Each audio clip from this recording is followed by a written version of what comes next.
Good afternoon. Welcome to Grand Rounds today. Please remember to fill out the attendance record at the back of the auditorium, and also please remember to fill out your program evaluations, and please fill out the last question in regards to future topics or future speakers that you might be interested in hearing. Today I have the pleasure of introducing Dr. Kaiser Lim. Dr. Lim is fellowship trained in both pulmonology and critical care medicine and allergy and immunology. He currently is the director of the Chronic Cough Clinic, director of the Asthma Clinic. He's a consultant in the Division of Pulmonary and Critical Care, a consultant in the Division of Allergic Diseases, and practice chair of the Pulmonary Inpatient Service and associate professor of medicine at Mayo Clinic. He's been, as you would expect, extensively published. He has authored several textbook chapters. He's been the recipient of multiple awards, including an Excellence in Teaching Award at the Mayo, and we're very pleased that he could find time in his obviously very busy schedule to come down from Rochester today and provide us with an update on COPD. So please join me in welcoming Dr. Kaiser Lim.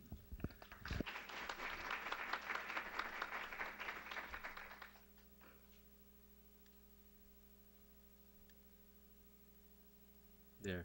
Hello? Can you hear me? Good. Thanks for the kind invitation. This place is beautiful. It's gorgeous.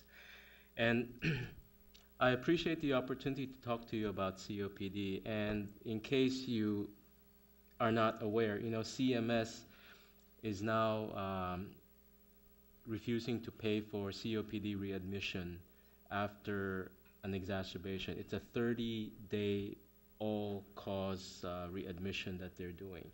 So COPD becomes an even more important condition for us to take care of, because not only is there a price to pay for not being able to prevent readmission in terms of taking care of the patient in the outpatient, there's also, it's also like the number 5 or 4th killer in the country. And a lot of our patients come in with COPD.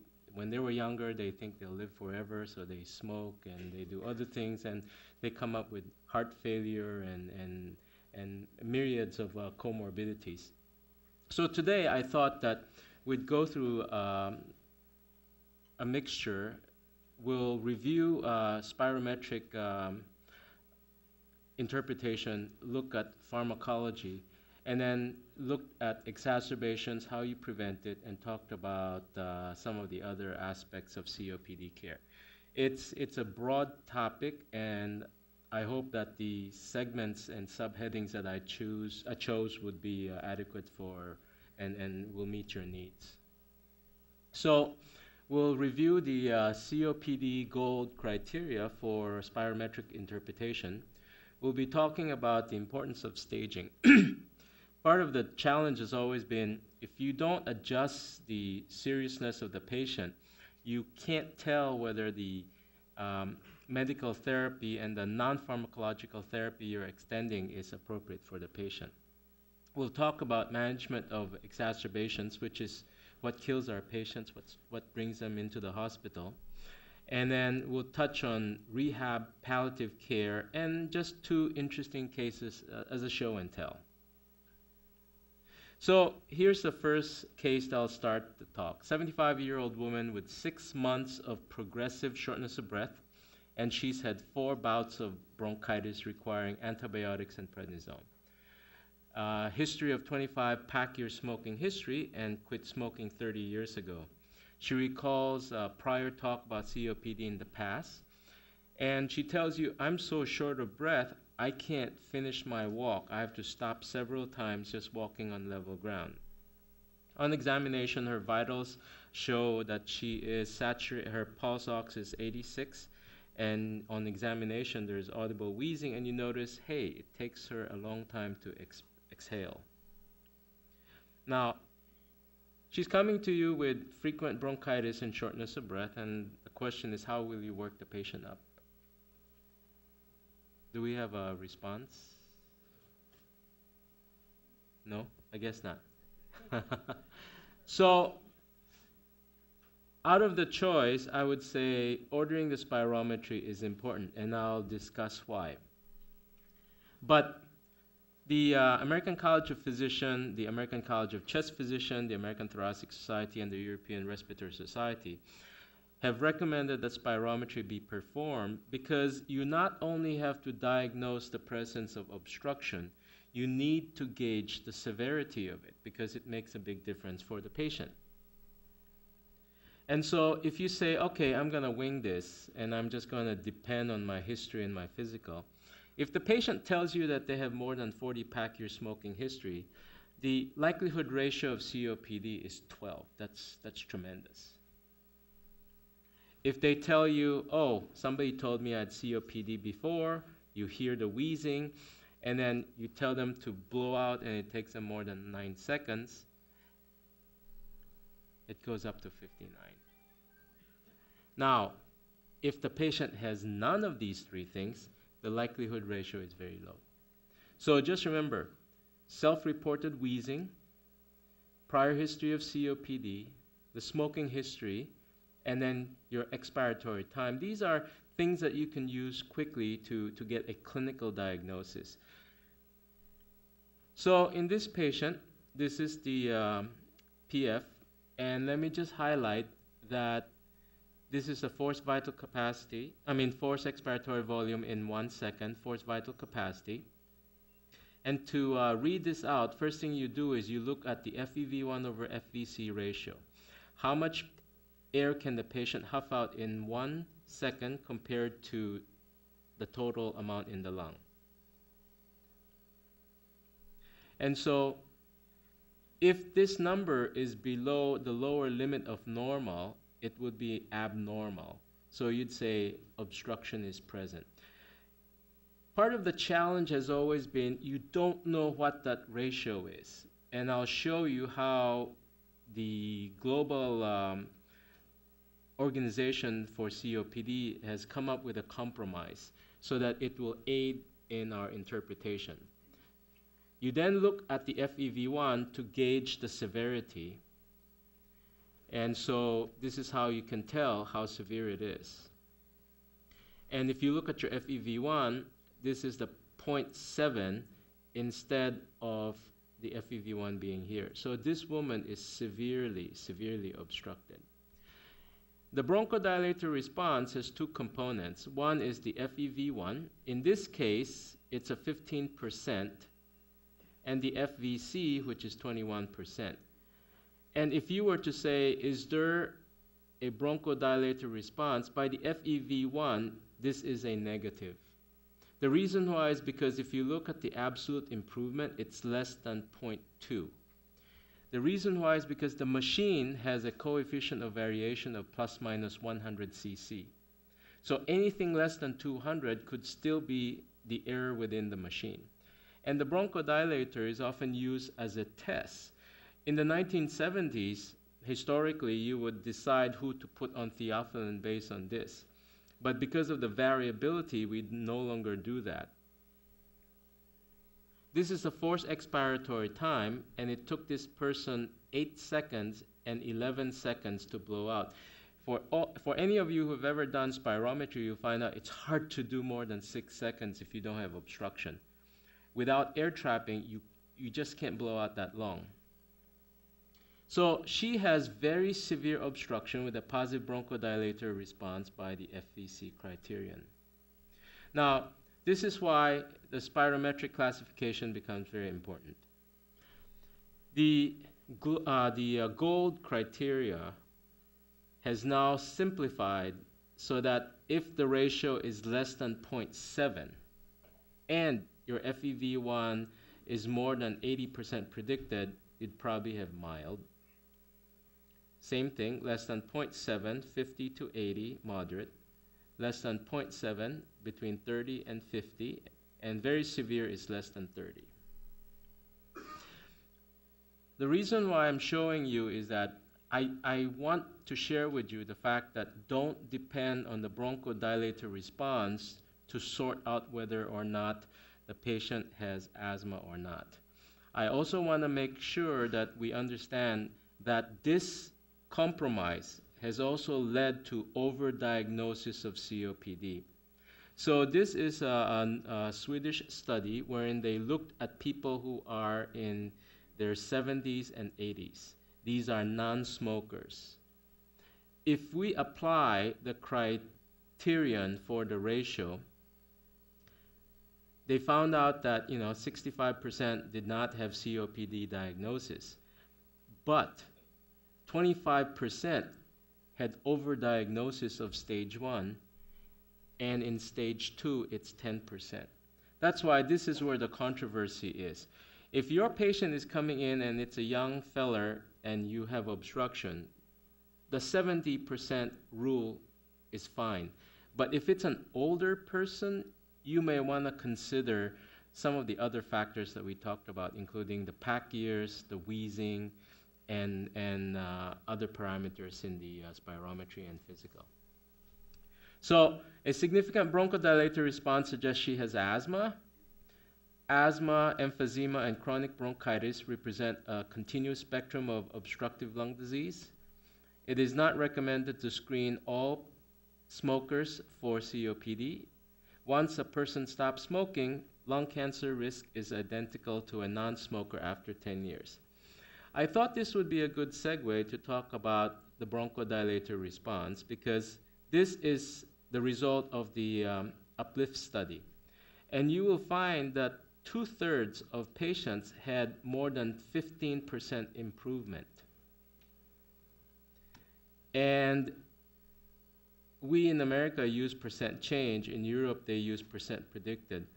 And you can see that significant number, by whatever criterion you use, would have a bronchodilator response, even in COPD. So it's not very specific for asthma. Now, part of the difficulty has been a lot of people tend to lump things together. And if you look at the rationale, it's because we have very poorly defined clinical diseases. So we define emphysema histologically. The alveoli is ripped apart without fibrosis. Chronic bronchitis is a clinical diagnosis of a productive cough that lasts for more than 3 months each year for at least 2 years. And so it's a clinical diagnosis. So if you just apply this, you'll find out that a lot of patients would fit.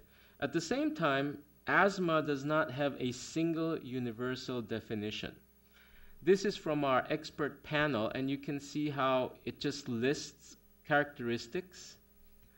WHO, it's also very nonspecific. People with COPD can fit here. And then even the GINA, with its long definition, does not help in the diagnosis. It's still a clinical diagnosis.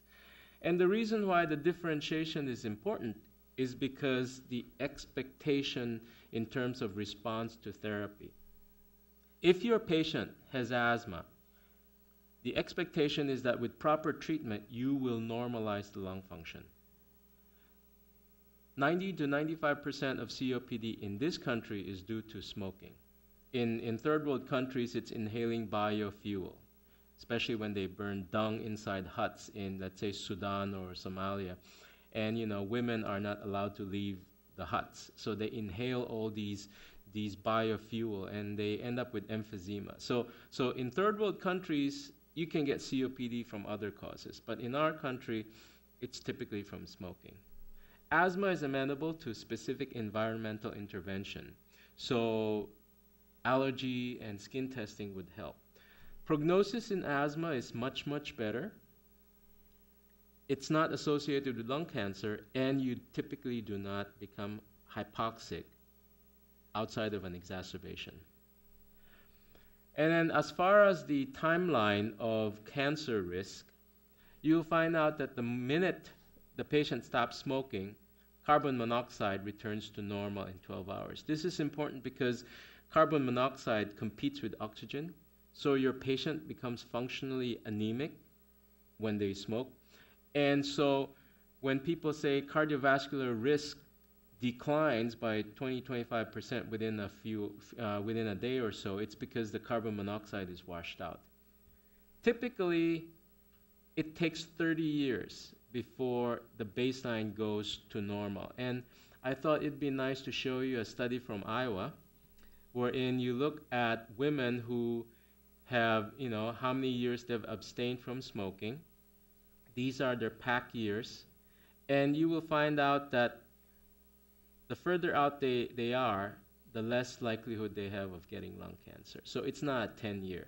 A lot of patients will say, you know, I'm at low risk, I quit 25 years ago, but they are still at risk. Now, the COPD screen is actually true. A lot of patients who smoke but don't have respiratory symptoms, the advice is not to get the spirometry. There's one Polish paper that says if you show obstruction, you may convince the patient to stop smoking. Well, that may be true in some situations, but you know, anybody who smokes, you'd want to convince them to stop smoking. And so this is a little controversial. And the American, the Agency for Healthcare Research and Quality looked at the evidences and found out that a lot of people are overtreated. And so indiscriminate spirometry is not recommended. So if you will sit back and say, okay, I see a patient with a smoking history, and unless they're symptomatic with wheeze, shortness of breath, cough, the spirometry really doesn't really help you that much. And so by being selective, we avoid over-testing and over-treatment. Now, the other reason why you need to start collecting some of these data is because you will find out that when we stage COPD, we no longer depend on simple parameters. In the old days, it used to be just get an FEV1 and you will have an idea of how the patient does. And here's a paper that's from Barcelli, and you look at your FEV1 and you compare it with an index called BOD. It's body mass, obstruction, dyspnea, and exercise by 6-minute walk. And the FEV1 is by the old ATS criteria, and you can see that stage 1 is anybody with with an FEV1 that's more than 50% predicted. And you would see that the 4-year, 5-year survival for this group is a lot worse than this group. But when it comes to 1 and 2, it really doesn't help. When you incorporate these other factors, you will see that there's better separation of patients. We're able to tell who we have to pay attention to. And here's a paper that looked at dyspnea, and this is measured by the Medical Research Council breathlessness scale. And grade 1 is simply not troubled by breathlessness except on strenuous exercise. Grade 2 is short of breath when hurrying on the level or walking up a slight hill. And you can see that it's progressively worse. And when you look at how you would grade the dyspnea, anyone who is too breathless to leave the house, the survival is very, very low. And this is reflected in the 6-minute walk. So when Bart came out with the BOD index, you can see that people who can't do more than 100 yards in 6 minutes, it's a pretty bad prognosis.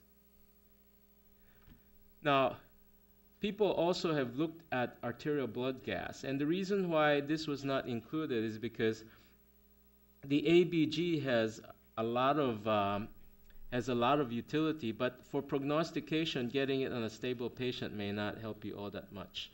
So the thought was to concentrate on things that you can intervene at and things that you could do clinically. Now, weight loss in COPD patients is very important. The BOD index has the BMI for the B. In an early paper, people sort out the BMI, and you can see that the ones who are wasted, spending a lot of energy in the work of breathing, they don't do too well. And a study came out showing that if you intervene, you can actually improve their survival. So nutritional intervention can help as long as it translates to increase in strength so that the muscle mass of the patient increases. So this is the BOLD index, and it depends on the FEV1, how short of breath they are, their 6-minute walk, and their BMI. The 6-minute walk is now being replaced by, excuse me, it's being replaced by things like gait speed, like a 4-meter gait speed, so that in people who see geriatric patients, sometimes they just walk across the hallway and you can have an idea of how they do. It's a frailty index. And based on the scores, you have an idea of where the patient is. And this would be the population that you'd probably end up seeing in the hospital, because these people probably don't come to your attention except when they're coming in for pre-anesthetic and you're just doing a clearance. In this paper, it's an Australian paper, they looked at people who are current smokers, and they also figured in the exacerbation rate. And you can see that these additional factors allow sorting of patients as well. Now, where am I going with all these different factors? I don't expect you guys to remember everything. But these studies are what inform the most recent GOLD staging. And so when you see the patient, the only thing that you need to remember is this grid.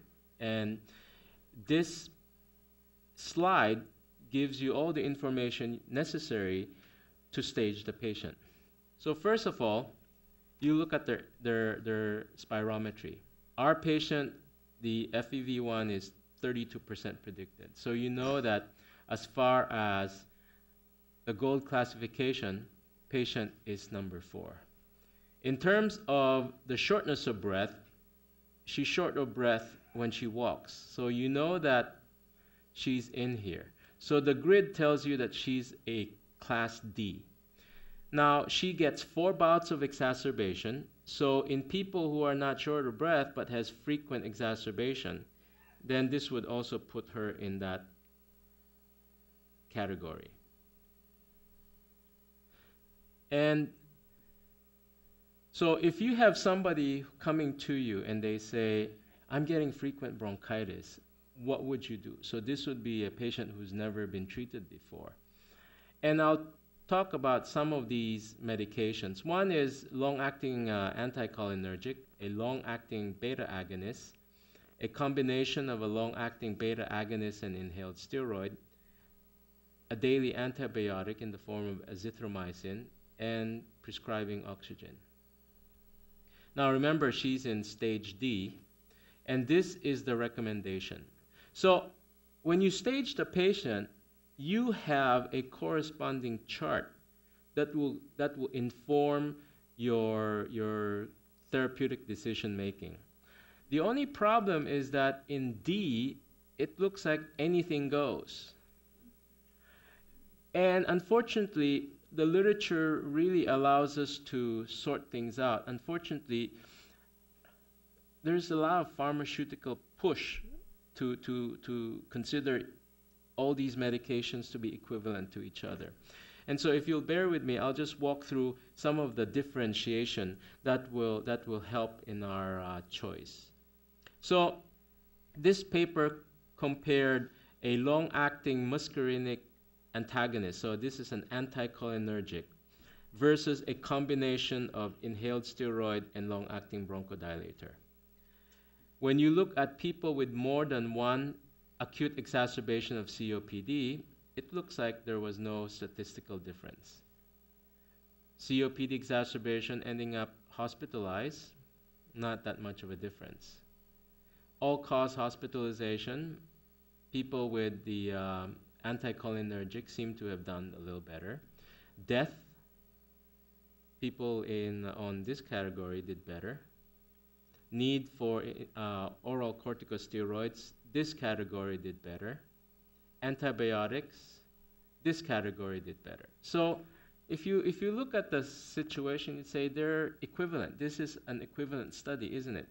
Unfortunately, if you go into the withdrawal, it turns out that 42% of people on this agent withdrew from the study. And the study has been criticized because here you are, you're touting equivalence, but your drug by itself is poorly tolerated. And a lot of these patients were taken off the combinational study in order to qualify for the inclusion and exclusion criterion. And so our recommendation is if somebody has frequent exacerbation, there's more data to support a long-acting beta agonist with an inhaled steroid. Now, in this patient, 6 months later, she shows up, she's still having bronchitis, she's still short of breath, requiring prednisone and amoxicillin. So what will you do? This is when the anticholinergic helps, because now you're adding a second agent to it. And the proof comes from this study. So when you look at people who are on anticholinergic and placebo, this is the number of exacerbations per year. Anticholinergic and a long-acting bronchodilator, 1.7. The real reduction is when you have a triple therapy. And the number of urgent care, hospitalization, and exacerbations all were down in people on triple therapy. Now, it would be nice if they all get well with 3 inhalers. And coming down the pike, people actually have tried to make it simple. So you now have a LAMA plus LABA, an inhaled steroid plus LAMA. So you can have all these alphabet soup floating around before long. But here's something that's pretty interesting. So these are people who are mostly treated, like half of them have inhaled steroid, they're already on long-acting bronchodilator and on long-acting muscarinic receptor, and yet they're having frequent exacerbation. This is the group that you would use azithromycin. Azithromycin decreases the time to the first exacerbation.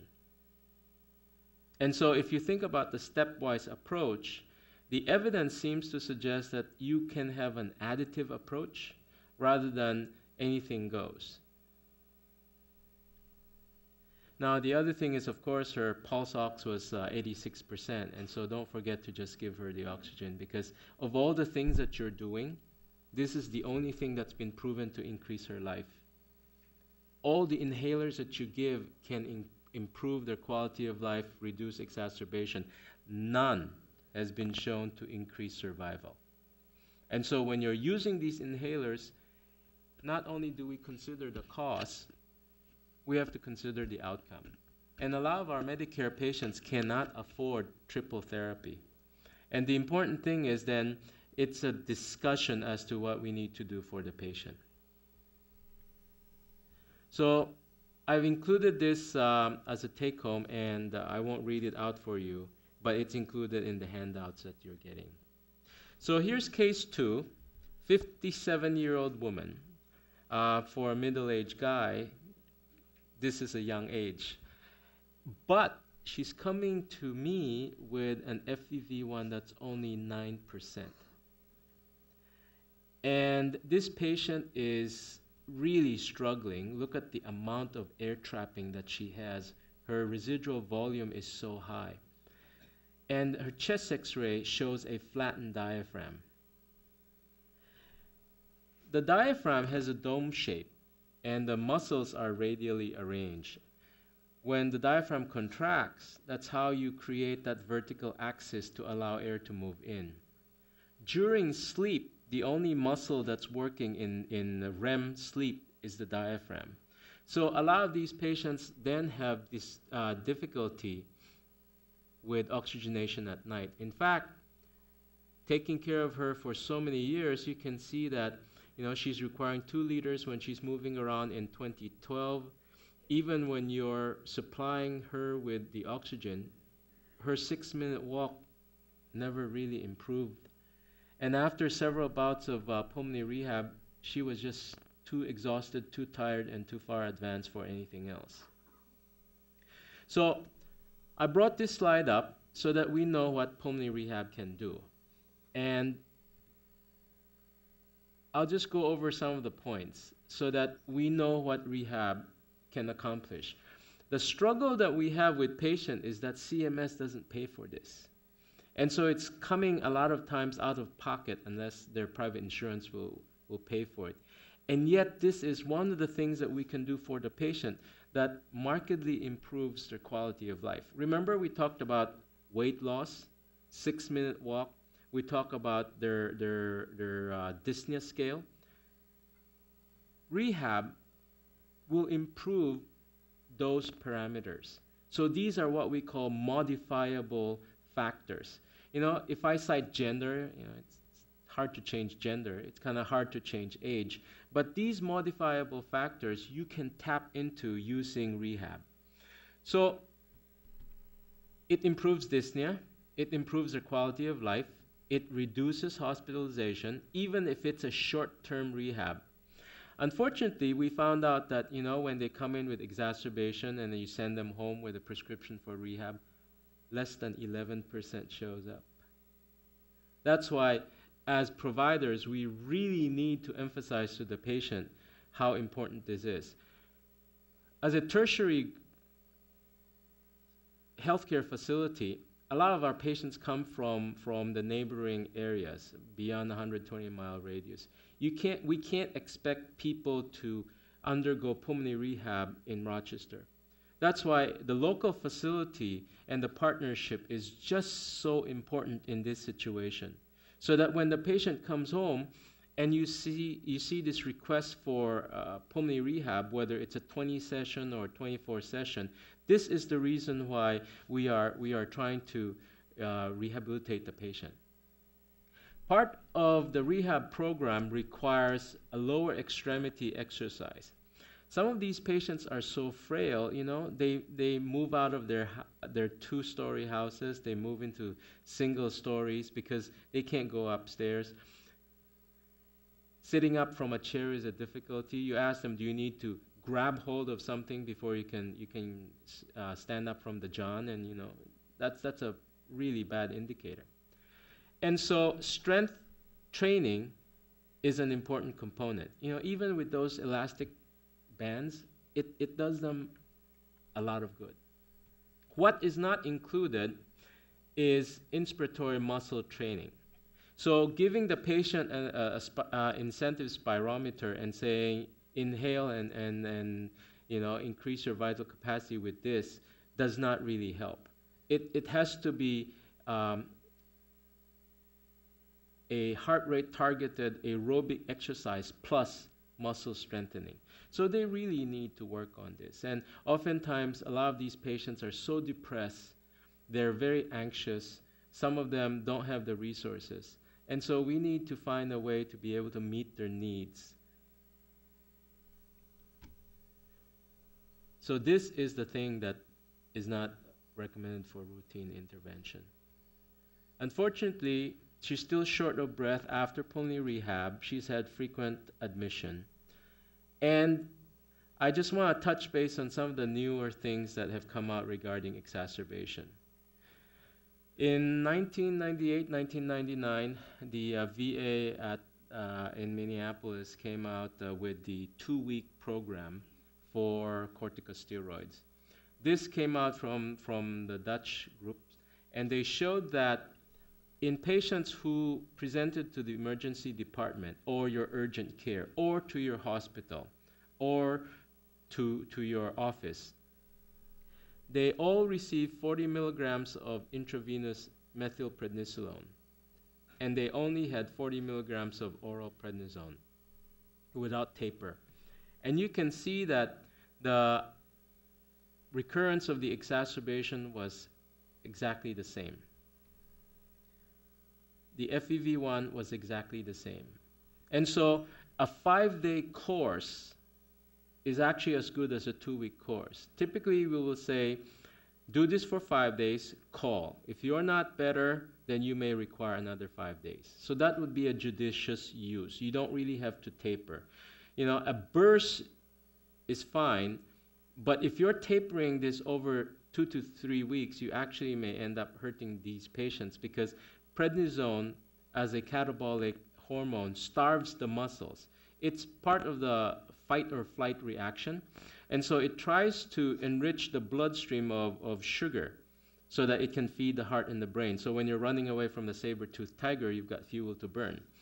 But if you take it for a long time, especially in these debilitated patients, muscle mass really goes down. So there's actually, the French actually measures this mean calf cross-sectional area for prediction of prognostication. Short-term rehab reduces readmission by 37%. And there's new technology coming out wherein it's a non-invasive ventilation, wherein people walk around with nasal pillows, and every time they take a deep breath, it's like a walking IPPB for those who remember this technology before. It's not CMS approved. Some private insurance will pay for it. But when we're looking at this category of patients, I always laugh when they say, we can't really say because most of our patients didn't live this long. And if you look at this group of patients, if you can help them in 2 years, this is a lifetime for them. That's why looking at this study, and they say, you know, the small number of patients followed up for 3 or more years, that's because a lot of them are dead. And if we're doing this for quality of life, I think we need to explore this. And if we can relieve some of their shortness of breath, I think we'd do them a favor. 6-minute walk, if you can improve it, look at the big separation. So it doesn't help with long term, but certainly it helps with short term. Now, this patient refused lung transplantation, and so I referred her to palliative care. Now, why did I do that? I'm a pulmonologist. I am not comfortable prescribing narcotics for non-oncologic pain situation. These things are Schedule II drugs, and you can get audited if a lot of your COPD patients are on morphine. And so we've partnered with palliative care medicine to help with this issue.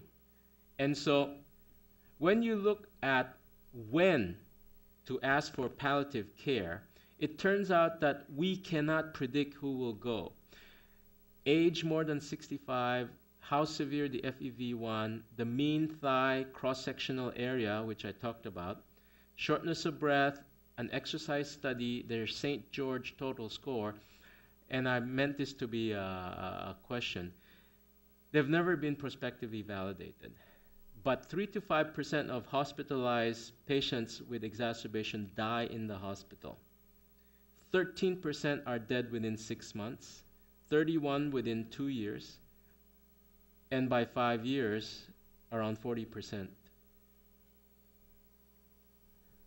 And most COPD patients who are end stage don't really have this end of life discussion because we're all uncomfortable. I can't tell, not like cancer, if it's metastasized everywhere. I know you're not long for this world, but for COPD patients, they can chug along for years, and here you are, you know, you see them 5 years later, and you're like, you're still prescribing the morphine. And before January of this year, there was also a lot of concern in terms of respiratory failure. I give you an opiate, what if you stop breathing on me? And then depression and anxiety needs to be addressed, and a lot of symptoms are also what reduces their quality of life. So here's this paper that came out in January, and it's looking at a large pharmaceutical data from the northern countries, looking at COPD and low dose and high dose opiates. And they're talking about low dose being less than 30 milligrams of oral morphine, as well as benzodiazepines. And in the end, there was no associated increase in admissions or mortality. Associations were not modified by being naive to the drugs or by hypercapnia. This is all comers. in many ways, this kind of tells us that if you don't go beyond this dosage, your patients probably won't get into trouble. And so there are now studies, at this point, usually small-scale studies, looking at using opiates for dyspnea relief. Now, this patient, you can see the hyperinflation, and what's very marked is the bottom part. So as we go along evaluating these patients, we should remember that there are other things beyond smoking or in conjunction with smoking that can cause COPD, especially in people who present in their 40s and 50s. This patient has alpha-1 antitrypsin deficiency. So if we had caught her early on, stopping the smoking and giving prolastin would probably be able to prevent the slide into end stage. So this patient was referred for lung transplantation. This other patient never smoked, but she presents with severe bronchiectasis. And part of the workup, her alpha-1 is very low, and she has the ZZ phenotype, which is the abnormal phenotype. Now, the last case I want to show you is regarding lung volume reduction surgery. 15 years ago, lung volume reduction surgery was a growth industry. Every thoracic surgeon and cardiovascular surgeon would like to offer this to people with COPD. Then Medicare sat down with the societies and said, you know, we got to have better proof of this. And as a result, the National Emphysema Trial came out. So once the way the patients were selected was verified and people with certain characteristics were identified to have increased survival, CMS said, okay, we'll start paying for it. So in this patient, you can see that his chest X-ray is quite abnormal. The trachea is deviated to the right because of a prior surgery for a bulla in the past. And you can see that the left side, it's herniating across. And the lung function is down to 46%, and this is what his CT scan looked like. The top part was completely destroyed. I highlighted this case because the patient was referred to us from a university hospital because his BMI was 32 and his FEV1 was 46%. And CMS would not pay for it. So essentially what we did was have the patient lose weight. He came back at 30 BMI. I told him, don't use your Spiriva when you come for your visit.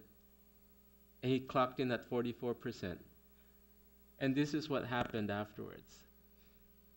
It's pretty restored, but more dramatically, he went from 46% to 77%. So don't forget, in the right patient, lung volume reduction surgery is something that we can offer. Down the pike, there will be these endobronchially implanted valves that are coming. They're already available in South America and in Europe.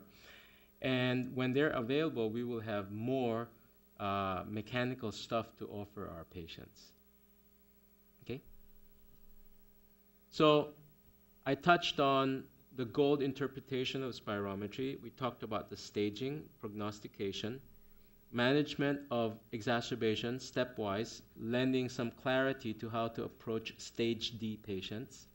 We talked about the utility of rehab, how to approach end of life, and then just two cases for show and tell. That's it.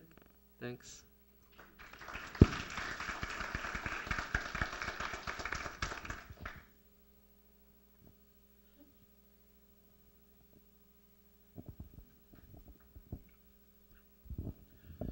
Thank you for the talk. I saw your slide about getting PFDs done to screen COPD patients and what patients to screen for. Is there any guideline or studies which showed how often should we be doing the monitoring? Because I think I saw on our the health maintenance tab. I think it's coming up on, I think it's not mandatory yet, but there's something there that your COPD patients, there's a little red mark there that PFT was not done. So I don't know, maybe in the future it'll come. So the recommendation in primary care is that once you've made the diagnosis, serial PFT have not been shown, or there's not a lot of evidence to show that it improves. But in the subspecialty clinics, what we do is sometimes you get overlap syndrome, so that you don't know if it's a smoker who developed asthma or an asthmatic who smoked. And so if the patient comes to you 3 months later and the lung function is completely normal or has normalized, you know that the phenotype is more of asthma rather than COPD. The other thing also is when we see the patient initially and you put them on inhaled corticosteroids, that's when you want to monitor them. So the specialty groups tend to do it differently. But as far as the AHRQ goes and the ACP goes, all you need is one spirometry for the diagnosis. There is no evidence to show that serial spirometry makes a difference in primary care.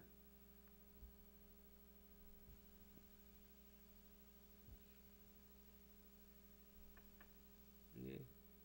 Good. Clear as mud? Thank you. Thank you.